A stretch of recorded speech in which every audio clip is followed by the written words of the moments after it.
Oke. Assalamualaikum warahmatullahi wabarakatuh. Ya, salam sejahtera untuk kita semua. Syukur alhamdulillah saya masih bisa menyapa sahabat Kang Nur ya dimanapun kalian berada. Semoga selalu dalam keadaan sehat, diberikan keberkahan, kelancaran rezeki dan juga kebahagiaan dunia akhirat. Amin ya rabbal alamin. Nah, oke, mohon maaf. Ada pertanyaan begini, ini menyangkut video yang kemarin ya, menyangkut video yang kemarin. Kemudian ada pertanyaan, Kang, apa saja yang tidak boleh kita lakukan ketika kita sudah memiliki sarana gendam putih dari Kang Nur? Ya, yang tidak boleh kalian lakukan ketika menggunakan sarana dari saya adalah yang pertama, itu kalian gunakan untuk sesuatu hal yang kurang baik. Jadi ini hal yang wajib untuk kalian hindari. Jangan pernah menggunakan sarana spiritual dari saya itu untuk tujuan kebaikan. Ya, maksudnya untuk tujuan yang tidak baik ya. Jangan pernah kalian gunakan untuk tujuan yang tidak baik. Ya, semisal saja merugikan orang lain, memanfaatkan kondisi dan situasi dan lain sebagainya ya. Jadi jangan kalian gunakan untuk tujuan yang tidak baik. Tetap gunakanlah untuk tujuan yang baik, untuk tujuan kemaslahatan bersama, tidak merugikan orang lain dan untuk kebaikan bersama ya. Kemudian jangan kalian sebisa mungkin harus taat dengan pantangan yang saya berikan ya. Sebagian besar sarana dari saya itu pantangannya hanya dua.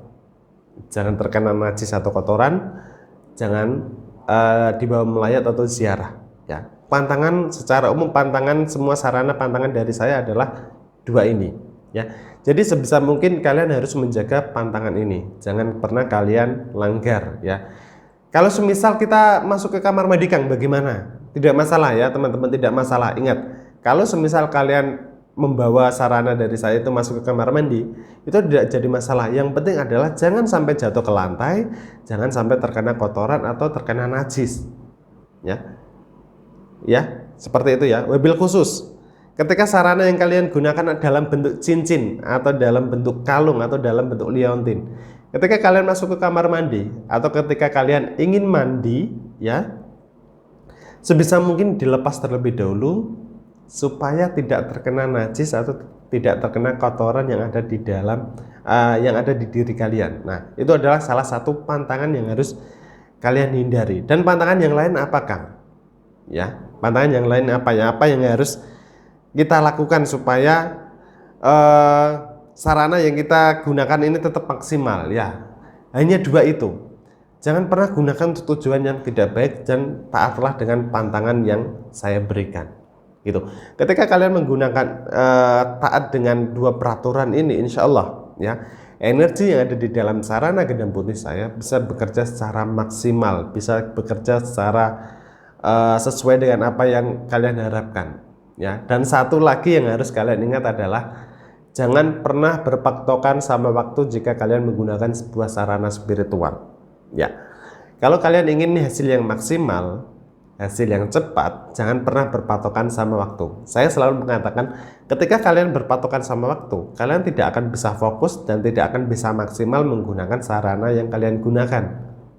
Ya, jika kalian masih berpatokan sama waktu, maka di situ juga kalian masih ada rasa atau ada perasaan tergesa-gesa, terburu-buru, ya, dan di situ muncul yang namanya apa ya? Bisa saja itu muncul yang namanya sifat kesombongan ya, karena istilahnya adalah saya punya nih senjata dari Kang Nur, saya punya ageman dari Kang Nur nih, saya bisa melakukan apa saja. Nah, itu adalah sesuatu hal yang tidak boleh kalian lakukan. Jadi kalau menggunakan sarana spiritual dari saya, jangan pernah berpatokan sama waktu, kalian tidak akan bisa fokus nantinya ya. Jika kalian ingin hasil yang maksimal dan cepat, jadi gunakanlah dengan ikhlas, dengan sabar, telaten dan konsisten ya. Insya Allah seluruh keberkahan yang kalian harapkan bisa kalian dapatkan dengan maksimal ya. Itu yang bisa saya sampaikan soal sarana gendam putih dari saya ya. Saya harap teman-teman yang sudah menggunakan sarana gendam putih dari saya tetap digunakan dengan baik,